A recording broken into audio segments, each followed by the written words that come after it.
Fala aí galera no canal, falando aqui é o Rafinha DH. Bom galera, deixa eu ver trazendo mais um bike check aqui pro canal. Essa aqui é o quadro é um Dirt Bomb X da Bomb. O choque é um, vou focar aqui, é um Manitou 222mm, como vocês podem ver. Pé de vela, um pé de vela Z, pedal de nylon. Aqui, uma lâmina é uma da Bomb Revolver. Cubo dianteiro é um cubo Mob 20mm. Ali vocês podem ver, ó, dá um som aqui. Um desse aqui Shimano 220, né? 220 a Stack. Um pneu aqui é um 2.50 Delium.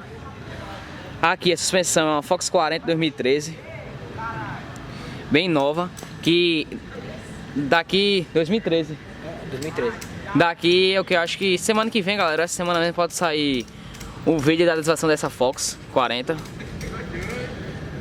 Todo no 3M ela tá. Aqui não vai dar pra perceber não, que tá um pouco escuro, mas vocês vão ver no vídeo. Está em perfeito estado, ó.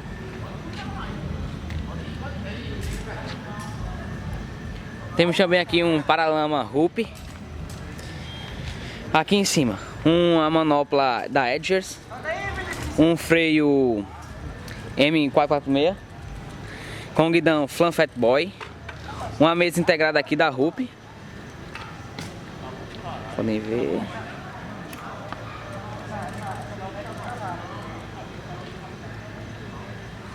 Temos também aqui um pé de vela Z, não sei se eu já falei, mas temos também aqui um guia Hoop.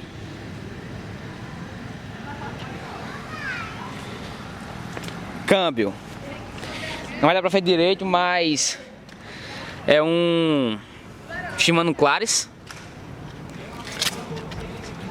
Shimano Claris aqui, ó. Podem ver. Focar aí. Um cassete reduzido, 8 velocidades. Um cubo traseiro é um Specialized. Cubo top, galera. O disco também é um 160mm, também a Stack. Podem ver. Essa pintura que vocês estão vendo aqui assim, ela não é original, mas ficou bem top no quadro. Olha só. Esse quadro original é todo branco, como vocês podem ver, mas aqui deu um destaque bem massa na bike. Então é isso, galera. Sim, o canota aqui é um Race Face, banquinho SR, podem ver. E é isso, galera. Se você gostou desse bike check aí, deixa seu like, compartilha o vídeo aí. Essa bike aqui pertence a Marcelo. Voltou aqui pro downhill, galera. Vocês já viram ele no canal, ele que tinha uma Forflex laranja. E agora ele tá de full. Vocês podem ver. Então é isso, deixa seu like aí, se inscreve no canal se você não é inscrito. E lembre-se do sorteio do canal quando chegar a 2.000 inscritos, que vai ter o sorteio. Então divulga aí no máximo. Sim, esse sorteio só vai ser válido, galera, se o canal chegar a 2.000 inscritos até dia 30 ou 31 de junho. Não sei aí a data certa, mas até o final de junho. Então é isso, galera. Valeu!